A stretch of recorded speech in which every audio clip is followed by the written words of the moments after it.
puso sa Diyos. Kaya kung titingnan natin, kapatid, hindi po basta-basta tinatanggap ng Diyos ang mga papuri at pagsamba sa Kanya kung ito po ay hindi tunay. Nalatatanggapan pala ng Diyos po at ang ingkekatang pamanyan ba, tunay. Sapagkat ang gusto ng Diyos, concern tayo sa Kanya. Pinapahalagahan natin ang ating Diyos. Amen po ba? Ang tanong, paano ba natin maipapakita ang ating concern sa Panginoon? Alam nating lahat, mga kapatid, yung kwento ni Abraham nung hiningi po ng Diyos yung kanyang bugtong na anak na si Isaac. Anong sabi ng Diyos kay Abraham? Ihandog mo ang iyong anak sa akin. At alam natin, kapatid, sumunod po itong si Abraham, bagamat napakahirap. Pero bakit siya sumunod? Kasi concerned si Abraham sa kanyang Diyos. Concerned si Abraham sa kanyang Diyos. Alam niyo kung ano yung connotation, ano yung symbolism ng ginawang ito ni Abraham? Kapatid, inilalarawan dito na mas mahalaga ang Diyos kaysa sa kanyang pamilya. Mas mahalaga yung kanyang Panginoon kaysa sa kanyang pamilya.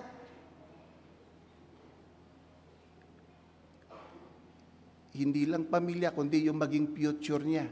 Imagine, kaisa-isa mong anak, magdadala sa iyo ng magandang kinabukasan, magdadala sa iyo ng pagpapatuloy ng iyong lahi.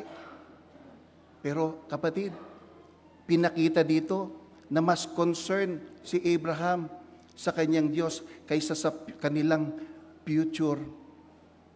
At nakita po ito ng Panginoon, mga kapatid. Nakita niya yung pagpapahalaga ni Abraham sa kanya. Kapatid, ito yung hinahanap ng Diyos sa atin. Ang pagpapahalaga natin sa Kanya. Hello? Alam niyo, ito po yung hindi alam ng iba. Ito yung hindi alam ng iba, na sa bawat pagpapahalaga natin sa Diyos, may nakalaang gantimpala o pagpapala sa atin. Ulitin ko po yun. Sa bawat pagpapahalaga natin sa Diyos, may nakalaang pagpapala o gantimpala sa atin. Basahin natin. 1 Samuel chapter 2 verse 30. Pwede po ba ninyong pakibasa? Ready? Go!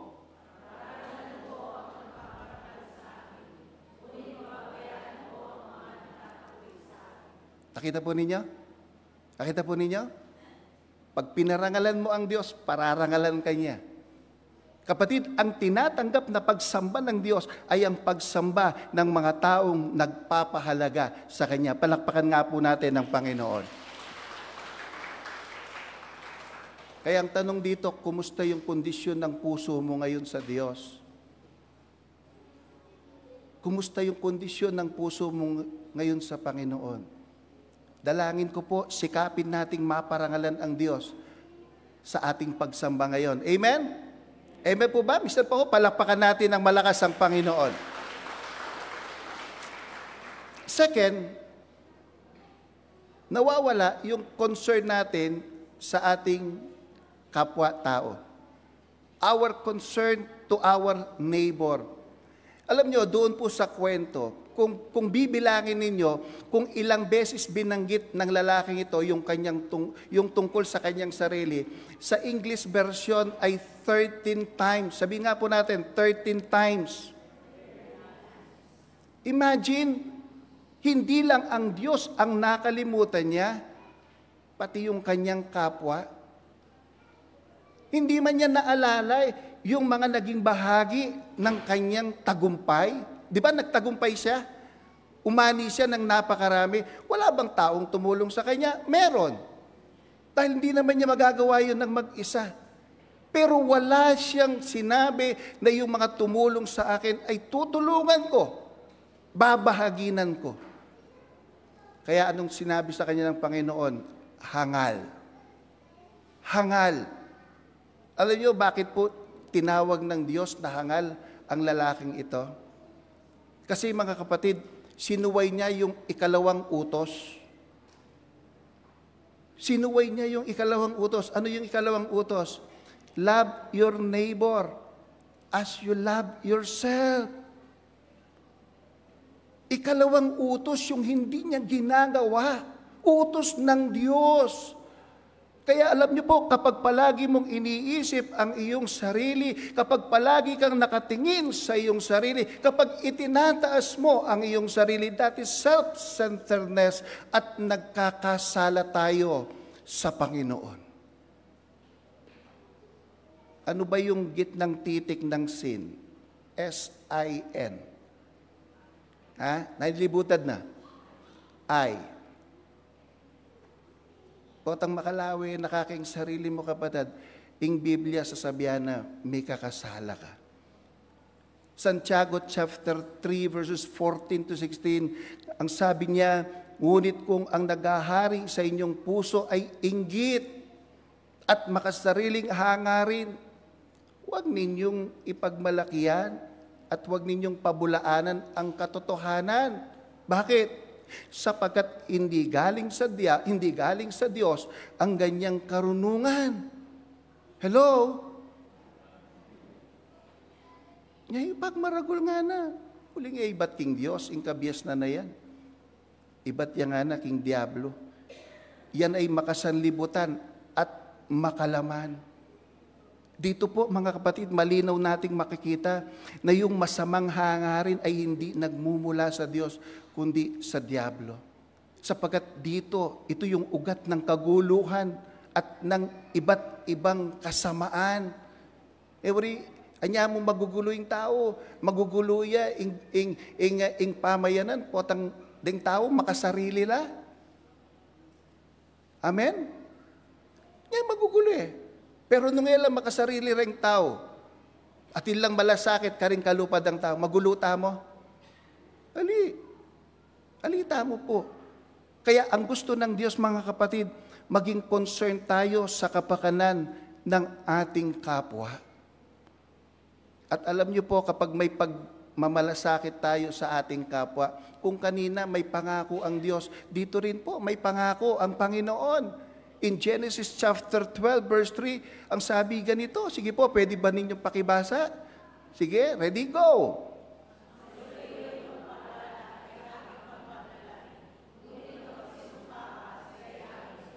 Amen? May gantimpala po ba mga kapatid? Yes! Ano sabi niya? Ang magpapala sa iyo, pagpapalain ko. Ano pong makikita natin dito? Hindi ka man makaganti, pero ang Diyos, mga kapatid, ang gaganti para sa iyo. Amen? Yung ginawa mong pagmamalasakit sa iyong kapwa, maring mahirap yan. Hindi yan makakaganti sa iyo. Pero mayroong Diyos na nakakakita, nagaganti sa ginawa mo sa iyong kapwa. Palakpakan nga natin ang Panginoon. Third is our concern about the real meaning of life. The real meaning of life. Ang sabi ni Jesus sa mga tao, mag-ingat kayo sa lahat ng uri ng kasakiman, sapagat ang buhay ng tao ay wala sa laki ng yaman. Ano pong ibig sabihin nito mga kapatid? Makinig po kayo. Church, walang katapat ang buhay ng tao. Walang katapat ang buhay ng tao. Ang buhay ng tao ang siyang pinakamahalaga sa lahat. Amen. Yan na po ang pinakamahalaga sa lahat. Kaya nga po, ito yung iniligtas ni Kristo. Kasi yan ang pinakamahalaga sa lahat. Ang buhay ng tao. Kaya ang buhay ng tao, yan po yung gustong makuha ni Satanas. Bakit ang dami mo namang pera, hindi yun yung kinukuha niya? Bakit mayroon ka namang bahay at lupa, hindi yun yung kinukuha niya? Bakit? Kasi alam ni Satanas na hindi yun ang pinakamahalaga. Ang buhay ng tao ang pinakamahalaga sa lahat. Nagkamali itong taong ito nang mas bigyan niya ng higit na pagpapahalaga ang ibang bagay kaysa sa kaligtasan ng kanyang buhay. May kamali yun. Ing bala na, ing mas importante apin itang nung naning atin niya. Akalingwane ing kayang katawan. Akalingwane ing kayang biye. Bali po, nung misip ya yung tao, nung talagang misip ya mo yung tao, manwala kayo kapatid na yung pinagpapaguran natin, ibang tao yung nakikinabang o makikinabang. Hello? Manwala kayo po? Dinanda ko ng halimbawa. Eko pastor, mag-obra ko. Hanggang binit, mag-obra ko. Hanggang ketang mikwalta na akong mikwalta. Ngayon, uling mikwalta ko, natural, makwalta la rin nga na ako. Po, uning uling malapit na akong madedo, pamanan ko ngayon, irenga na ako. So, pemanan kayong pangani akong anak. At uling linugod ya, may kiyasawa yang ngayon eh. Ay, tiyan niya po yung kwento ko. Uling nga na ako, makakilala king Diyos, agad yan namang mededo. Kanino malakwan ng piban dyan? Kaya tang asawa na. Uling asawa na, malaguya. Siyempre ito yung pera. Masanting ya katawan. Makiasawa yang ngayon bayo. Kaya kakilala. Miya kamag-anak. Aya sa awan eh. Uning babae. May dedo niya naman, puro dedo. Kanino lang milipat na yung pera? Kaya tang lalaki. Yung lalaki ngayon eh, masanding ya katawan, macho ya. Balaming makatalakad ngayon eh, macho ya. May kapakyasawa yan ngayon eh. May dedo naman yung macho ngayon. Nino itang babaeng makinabang. Kilala kay alike. Kaya kakilala. Kanano ke? Ala. Naintindihan po ba ninyo mga kapatid? Isipin mo, inubos mo yung oras mo at lakas sa mga bagay na walang kaugnayan. At pagkatapos, mapupunta lang sa taong hindi mo kilala o kaano-ano. Pinagpalit mo mga kapatid, yung tunay na kahulugan ng buhay. Na sa bandang huli, mawawala din pala lahat ng iyong pinagpaguran. Ano ba yung tunay na kahulugan ng buhay? Si Jesus talagang sinabi niya kung ano po yung tunay na kahulugan ng buhay. Ito yung sabi niya, ito ang buhay na walang hanggan. Ang kilalanin kanila ang nag-iisa at tunay na Diyos na si Jesucristo ang iyong sinugo. Yan po ang tunay na kahulugan ng buhay, kapatid. Yan ang sinasabi ng Panginoon na madalas pinagpapalit ng mga tao. Kapatid, gusto ko pong sabihin sa ating lahat na hindi natin madadala ang anumang bagay na meron tayo ngayon maliban lang sa relasyon natin sa Diyos. Tamo nga nadala yan. Metong yang malyari tamong dalan, apin ing relasyon tamo sa Diyos. Ito po, sapagkat ito lang po ang tanging magdadala sa atin sa kaharian ng Diyos, sapagkat kung wala ka nito, hindi ka papapasukin doon. Amen. Ito yung hindi nakita ng tao. The real meaning of life. At panghuli, our concern about our destination after our death. Ito pong tao na to, mga kapatid, nakalimutan niyang merong buhay na walang hanggan. Kaya ang sabi niya sa kanyang sarili, magsasaya na lang ako. Kakain na lang ako at iinom. Pero anong sabi ng Diyos sa kanya? Hangal. Hangal. Sa gabing ito'y babawian ka ng buhay. Alam nyo, hindi naisip ng tao na to na anytime maaari siyang mamatay. Hindi niya naisip yun. At ang sabi ni Jesus, tingnan nyo mismong gabing ito, mamamatay ka. Ngining bengay ni matay na ka. Church, nakikita niyo po ba that even our soul is not ours? Na maging ang kaluluwa mo hindi sa'yo? Kukunin at kukunin po ito ng may-ari anytime na gusto niya. Walang makakapigil sa kanyang desisyon kapag ginusto niyang kunin ang buhay natin. At alam niyo, church, ito po yung nakakatakot. Ito yung nakakatakot.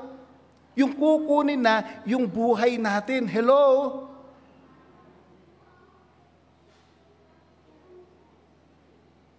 Ang nakakatakot dito, yung hindi ka handa, kapatid, pagdating ng araw na yon. Bakit hindi ka handa?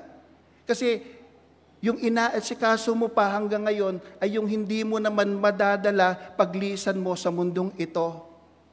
Pero yung pwede mong dalhin hanggang ngayon, wala ka pa ring inaasikaso. Hindi po ba nakakatakot yon, kapatid? Nandyan pa ho ba kayo? Kaya nga ang sabi ni Jesus sa mga nakikinig sa Kanya, ganyan ang sasapitin ng nagtitipon ng kayamanan para sa sarili, ngunit dukha naman sa paningin ng Diyos. Mga kapatid, gaano tayo kahanda sa pagdating ng panahon na itinakda ng Diyos na kukunin na yung ating buhay? Alam niyo po, sa panahon natin ngayon, tayo'y napapalibutan ng maraming bagay na pwedeng kumontrol sa atin. Upang makalimutan natin yung mga mahalagang bagay katulad ng relasyon natin sa Diyos, katulad ng relasyon natin sa ating kapwa, ang tunay na kahulugan ng buhay at ang ating destinasyon pagkatapos ng buhay dito sa lupa. Inaagaw po ng ating kapaligiran itong mga mahalagang bagay na to na nasa atin. At ang sabi ng Biblia, malalantang tila dahon ang nagtitiwala sa kanyang yaman, ngunit ang matuwid ay giginhawa tulad ng sariwang halamanan. Ang nagtitiwala sa sariling kakayahan ay mangmang, ngunit ang sumusunod sa magandang payo ay malayo sa kapahamakan. Ano po ang ibig sabihin ng dalawang ito, mga kapatid? Mga kapatid, hangal daw po ang isang taong alam niyang may mahalagang bagay na dapat niyang bigyang pansin. At may mga bagay na tiyak namang darating, subalit wala siyang ginagawang paghahanda. Balo mo namang atin ng importanteng bagay. Balo mo ng importante yan. Balo mo namang datang ya ing bagay ngayon. Pero hanggang ngayon, ala ka pang gagawan. Ang sabi ng ating pinag-aaralan, mangmang ang ganyang tao. Kapatid, tinuturo ng mensahe ng buhay ngayon na tatagan natin. Tatagan natin. Yamang ipinakita na ng Diyos ang tamang landas na dapat nating tahakin. Huwag na po tayong pakokontrol sa mga makabundong bagay na magiging daan upang mapabilang tayo sa mga taong hangal sa harapan ng Diyos.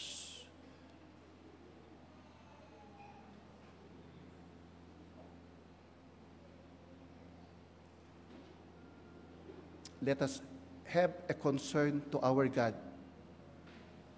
to our neighbor, to the real meaning of life, and to our destination, potang makuatana, king yatong iti. King lagyo ning ipa, ning anak, at ning banal na Espiritu. Amen.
Kapatid sa Panginoon, tayo po ay nasa panahon na ng pagdiriwang ng banal na hapunan. Alalahanin natin na ang sakramentong ito ay pagdiriwang nating mga tinuring na anak ng Diyos sa pamamagitan ng dakilang pagtubos ng ating Panginoon. At upang tayo'y maging karapat-dapat na makiisa sa dulang na ito, nasain natin na hingin ang habag na buhat sa ating Diyos Ama. Sige po, tayo po ay maglaan ng ilang minuto upang makipagniig sa ating Diyos. Idulog natin ang ating sarili. Kung meron tayong mga nagawang pagkakasala, hilingin natin sa Kanya na Kanya tayong patawarin at linisin upang maging karapat-dapat tayo sa Kanyang katawan at dugo.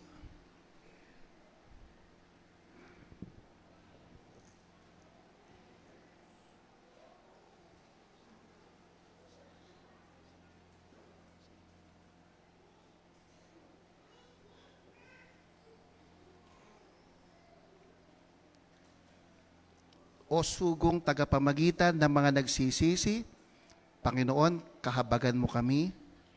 Panginoon, kahabagan mo kami. O Panginoong nakaluklok sa kanan ng Diyos Ama upang mamagitan sa amin, patawarin mo kami. O aming amang Panginoon, patawarin mo kami. Pwede po ba tayong tumayo, mga kapatid? Alalahanin natin na tayo ay binubuo ng katawan ni Kristo, na sa pamamagitan ng isang Espiritu, tayong lahat ay pinaging isa nang tayo mabautismuhan sa ngalan ng Ama, ng Anak, at ng Espiritu. Kaya't pagtibayin po natin ang pagkakaisa na dulot ng Espiritu na nagpapairal ng kapayapaan. Sige po, pakibati natin mga katabi natin ng sumaiyo ang kapayapaan. Amen. Itaas ninyo ang inyong mga puso. Aming itinataas sa Panginoon. Magpasalamat tayo sa ating Panginoong Diyos. Tunay na karapat-dapat, aming katungkulan at kagalakan, lagi at saan man, napagpasalamat sa iyo. O Diyos, banal na Ama, makapangyarihan at walang hanggang Diyos, kaya nga kasama ng mga anghel at mga arkanghel at lahat ng kalipunan ng langit, buong kagalakan naming ipinapahayag ang iyong kaluwalhatian at laging nagpupuri sa iyo at nagsasabing, Banal, banal, banal na Panginoon, Diyos na makapangyarihan lakas. Ang langit at lupa ay puspos ng iyong kalwalhatian. Hosana sa kaitaasan. Pinagpala ang dumarating sa pangalan ng Panginoon. Hosana sa kaitaasan. Lahat ng kalwalhatian ay sa iyo, Diyos na makapangyarihan, nang dahil sa iyong pag-ibig at kakabagan, ay ipinagkaloob mo ang iyong bugtong na anak na si Jesucristo na naging taong tulad namin. At danasin ang iba't ibang unos ng pagsubok, hamon, pagtitiis at kamatayan sa krus para sa aming katubusan. Doon ay kanyang isinakatuparan sa pamamagitan ng minsang paghahandog ng kanyang sarili, isang buo at ganap na hain para sa buong sanlibutan. At kanyang itinatag at iniutos sa amin na ipagpatuloy ang isang pagbunita sa kanyang mahalagang kamatayan at hain hanggang sa muli niyang pagbabalik. Si Kristo ay namatay, si Kristo ay nabuhay, si Kristo ay muling darating. Dinggin ang manunubos na muling nabuhay at ngayon ay nagdudulot sa atin ng bagong buhay. Pinagpala kayong nakikibahagi sa kanyang dulang. Tayo po'y manalangin, O aming Diyos, taos-puso kaming nagpapasalamat sa iyong wagas na pag-ibig sa amin. Bagamat kami ay di karapat-dapat sa iyo, dahil sa aming mga ginawang maling pagpapasya, sa iba't ibang anyo ng unos na aming kinaharap, minarapat mo pa rin kami na ituring mong mga anak. Ito ang iyong isinagawa sa pamamagitan ng kamatayan ni Jesucristo sa krus ng Kalbaryo. Loobin mo na sa pagtanggap namin ng mga elemento ng dulang ay magsilbing paalala ang iyong kabutihang loob at biyaya. Pagpalain mo ang mga simbolong ito upang maipahayag ang dakilang layon ng aming pagpapasakop sa iyo at ng iyong paghahari dito sa lupa gaya ng sa langit. Ito ang aming dalangin sa ngalan ni Jesucristo. Amen. Mga kapatid, sumasampalataya ba kayo sa Diyos Ama? Sumasampalataya ako sa Diyos Amang makapangyarihan sa lahat na may gawa ng langit at lupa. Sumasampalataya din ba kayo sa Panginoong Jesucristo? Sumasampalataya ako kay Jesucristo, bugtong na anak ng Diyos, Panginoon nating lahat, nagkatawang tao sa pamagitan ng Espiritu Santo, ipinanganak ni Birheng Maria, dumanas ng hirap sa utos ni Poncio Pilato, ipinako sa krus, namatay, inilibing, nanaog sa karoroonan ng mga patay, nang ikatlong araw na buhay ng muli. Marihan sa lahat, mula doon, paparito, magukom, sa mga buhay at sa mga namatay na tao. Sumasampalataya din po ba kayo sa banal na Espiritu? Sumasampalataya naman ako sa Diyos, Espiritu Santo, sa banal na iglesyang nakalaganap, sa kasamahan ng mga banal, sa kapatawaran ng mga kasalanan, sa pagkabuhay ng magmuli ng mga patay, at sa buhay na walang hanggan. Amen. Awitin po natin ang The Lord's Prayer at maghawak-hawak tayo ng kamay.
Nung gabing bago patayin ng ating Panginoong Hesukristo, tinipo niya yung kanyang mga lagad sa isang silid. At doon ay tinatag niya ang banal na hapunan. Kinuha niya ang tinapay, itinaas at nagpasalamat sa Panginoon. At ang wika niya, kunin ninyo ito at tanggapin. Ito ang aking katawan na nahati dahil sa inyong mga kasalanan. Gawin ninyo ito bilang pag-alaala sa akin. At pagkatapos nito, kinuha niya ang saro, siya'y nanalangin at nagpasalamat sa Ama at ang wika niya, kunin ninyo ito at inumin. Ito ang saro ng bagong tipan na nabubo sa ikapapatawad ng inyong mga kasalanan. Mga kapatid, sa Panginoon, ang dulang po ng ating Ama'y nakahanda na at tayong lahat ay kanyang inaanyayahan. No po, mangyari lamang po na pumila tayo sa gitna, gawin natin ng maayos at ng may kabanalan habang pinaglilingkuran tayo ng ating mga kapatid sa Panginoon. Sige po, maaari na po kayong pumila.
Panginoong Diyos, kami po na tumanggap ng iyong biyaya. Tulungan mo po kaming maging tapat sa lahat ng panahon. Sa iyong kamatayan, kami ay naligtas. Sa iyong muling pagkabuhay, ay natanaw namin ang pag-asa. Patuloy mo po kaming samahan at gabayan ng iyong banal na Espiritu upang pabanalin kami at mapadalan mo po kami tapat hanggang sa iyong pagbabalik. Sa pangalan ni Jesus. Amen.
Kaping tapat, O Diyos, uling inglunos mo, bayo balang abak, ating sablang kailangan mi, Ginoo, pigkalub mong ganap, binakaping tapat, at kukutang mong ini, Ginoo, naning kaya kaming yablas, nahanuman ating kami, ibat keka, ninuman kami, O Diyos, ibat keka, gewa mo iti uli na ning kaya kang maragul alugod kaya kami. Pati na kaya kaming kaligtasan.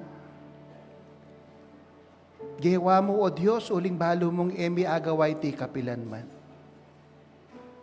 At ngeni, kukutang mo kaya kami nung naning kaya kaming iablas. Ing mensaheng kaya kaming dimdam, O Diyos, kaya mo inyang panahon na itamalilyari.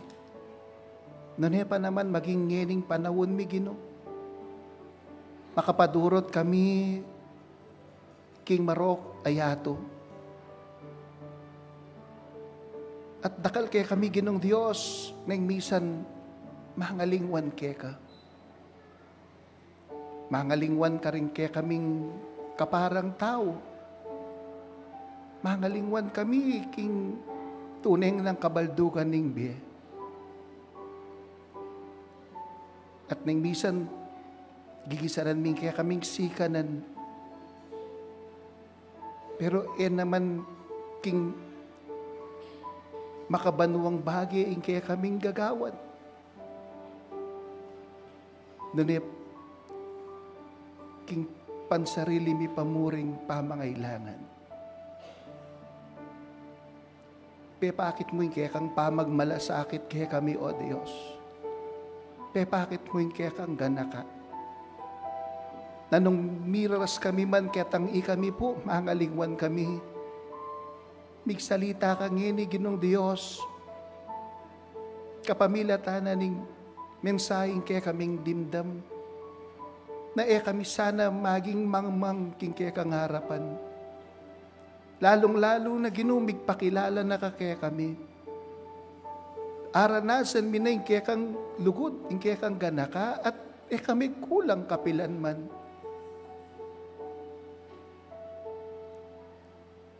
Dakal ka depat ang mga lagong bagay, kaya kami inya naning sanggad ba kaming mga lingwan. Puli na nidi, kikilalanan mi, kaya kaming kasalanan, kaya kaming kakulangan, kaya ka. Naning misan ginumin Diyos, malyaring king kaya kaming kamalayan o aliman, akakalingwan mi, ako kontrol na kami ring aliw-aliwang bagay. At pagpalit mi, ing mawulagang bagay. Katalaga mi lapurin kaya kaming sariling ngeni, Gino. Lalapit kami keka king mitmong kababanlog. At magnasa kami, Ginong Diyos, Lord, sopan mo kami, ba kaming maging matatag. Na ela makakuha, rin kaya kaming atensyon, ela makakuha, Lord, din kaya kaming puso, king aus, king diktana ning yato. No de Lord, lalo kaming makaramdam, king kaya kang siwala, lalo ming panamdaman nung makanano na kaming tatapikan at tatarian ng banal mong espiritu, bang itang mahayap, yan kaya kaming lakaran. Gino, kailangan na ka. Kailangan na ka ning balang metong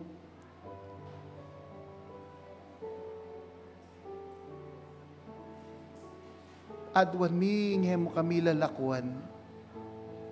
Adwan mi, O Diyos, itatak mo karing kaya kaming puso, karing kaya kaming kaisipan, na alang kabaldungan ng sabla nung alaka king biyeme. Uling ing kaya kami mong relasyon kaya ka, yamong tune kailangan, bang manan miya ing kayarian, karin king banwa. Dakala salamat, dakal pong salamat. Huling pasibayo, pepaganakan mo kami. Pasibayo, Ginong Diyos, petatagan mo kami. Bang nung datang manitang dakal kalingas-ngasan ay offer na ning yato. O Diyos, orete rin kaya kayong anak. Huling at ilang malagong relasyon kaya ka, era ka ipagpalit. At mamintula, pawuli na ning kerelang lugod keka. Dakal pong salamat, Gino. Makabukod, ngayon kaya kaming pamanalangin, tatas milaring kaya kaming kapatid, magbiyahe po king aliwang bansa, king daratang August 8. Tatas kaya po kaya kayo, yung kapatid May Beltran, Hasper Beltran, O Diyos, yung kapatid Gius Beltran. Lord, salamat, king mapila na yaldong meging kayabela, king pamanyamba at akayabe dala naman ding kalukuran da king biye. Salamat, Ginoo, king pamaningat mo karela at pigkalupanan mo lang tula, kaabang at tsula kini. Pero kalupan na po, ning kanwana na binye mo karela, kailangan lang magbalik. King aliwang bansa, nung no karin mo sinadya ing karelang pamibiye-biye king Aldoldo. Panalangin ko in karelang ligtas apa magbiyahe. Magdaladang tula, ing dewa mo karela keni. Bangking dasnanda o Diyos.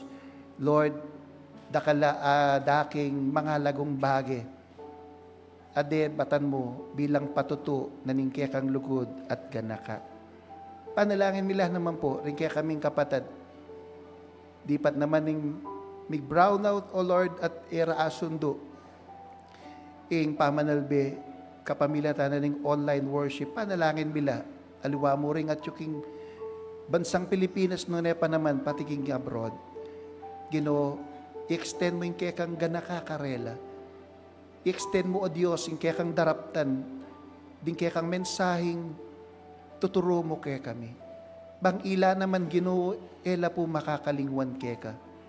Bang ila naman Ginoo Diyos, manatili lang matatag king karelang kasalpantayanan. Uling emula kapilan man paboren man. At Ginong Diyos, ing pamagpahalaga kaya ka. Tune, dadala na nung makanano mo kaming palagan mo naman. Lalapit miya naman po kaya Ginong Diyos, kaya kaming gobyerno. Anong no ka rin Ginong Diyos, panalangin mo pong sopan mula bang maputot, mawala, ing nanong karokan, anong no ka rin uli na niti, dadala na kami, bang milawot kami kaya ka. Dakal na po, karing kaya kaming kayanakan. Dakal na po, karing kaluguran miking biye. Aneng misan ginuming Diyos, uli na ning karoka na ning yato, milawot lalog kaya ka. Panalangin mi, gamitan mi kaya kaming gobyerno. Sopan mo lagi ng Diyos na maging tapat kaya ka. Sopan mo lagi ng Diyos na mikapamagmalasakit la, karing karelang sasakupan. Bang kanita ginuming Diyos, kalupan na ning pangayawos mo ka kami, king kaayusan at proteksyonan laring mamamayanan ning kaya kaming sasakupan, iya po ing kaya kaming agawa. Pagkalubanan mo lang sikanan at kabiyasan, amanibat kaya ka. At makanyan mo naman lalapit mila rin kaya kaming kapatid, ating kapanamdaman, na uli na niti, emila po akayabe, king kaya kaming pamanyamba. Ikayo ing manulo karela. Ikayo o Diyos, ing mingat at magkalubsikanan karela. At pasibayo, pasalamatan da ka, karing kapatid, amiras king aldorang beitan. At makanyan mo naman, karing magselebrang anibersaryo na po ning kasal. At ding kapatid, alinapit mo naman ngini, O Lord, tatas ko la po kaya kayo. Mapalyaring atilang kayadwanan ika at ila mong mikibalo. Nung iti babiyatula kaya ka, O Lord, makisan metong ko, king mabilis apakibat, king kayang kayadwanan. At nung atila namang kapasalamatan, salamat, uling ika Ginong Diyos, ing karelang pasalamatan, bilang Diyos amigpala, Diyos migkalog, king karelang kayadwanan. Ginoo, dakal pong salamat, uling tune, binakaping tapat, kaya kamingan. King lagyo ng Jesus, iti po kaya kaming adwan. Amen. Amen. Ing kapatawaran at kapayapan, apagkalumo kapanatagan, makatatag ngeni para san bukas, o kanwanan ko aalang kapas, pinakaping tapat, pinakaping tapat, inunos sumayo malamang, sana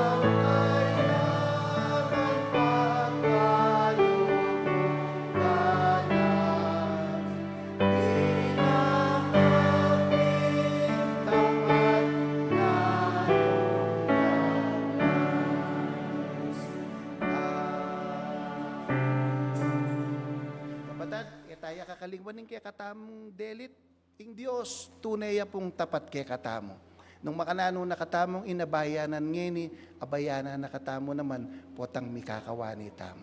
At ngeni tanggapan taya, ing bendisyon na ning ipa, ning anak, at ning banal na espiritu, ya ing matnube kay katamo ngeni, ang ganaking kapilan paman. Amen. Amen.